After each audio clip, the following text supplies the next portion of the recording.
urashaka gutera imbere? Igisubizo ku bantu benshi ni yego, kuko buri wese akora aharanira kuva mu ntera imwe ajya mu yindi mu iterambere rye. Ariko hari impamvu ishobora kukubuza kugera ku iterambere wifuzaga kuzageraho ugasubira inyuma ugahomba. Iyo mpamvu ni ukuba waratakarijwe icyizere. Ubundi se icyizere ni iki? Icyizere ni ishingiro ry'ubucuruzi n'imikorere aho bikagera ku isi yose.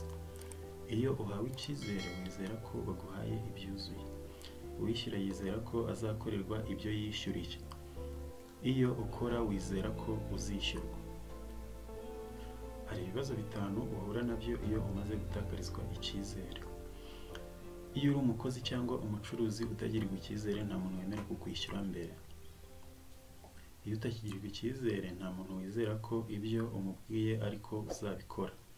Iyo utakigirirwa icyizere, nta muntu ushobora kuguha imari ye ku ideni ngo uzamwishyure nyuma.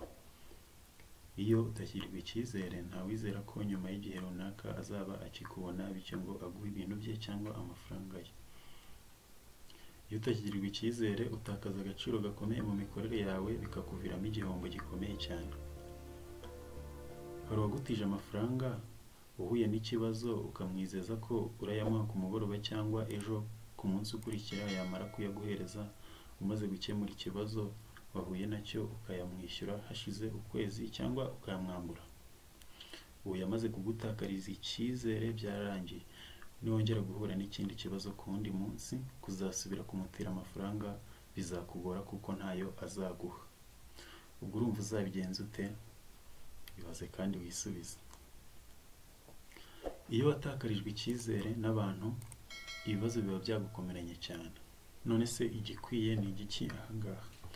Ukwiriye kurinda icyizere ufitiwe mu bantu kuruta ibindi bintu byose birindwa. Usohoza amasezerano mwagiranye nabo, bityo imibanire yanyu igakomeza ikagenda neza.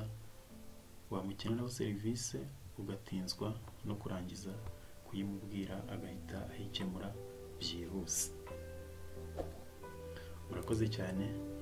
Yari Olivier Hakizimana. Tuzasubira ubutaha.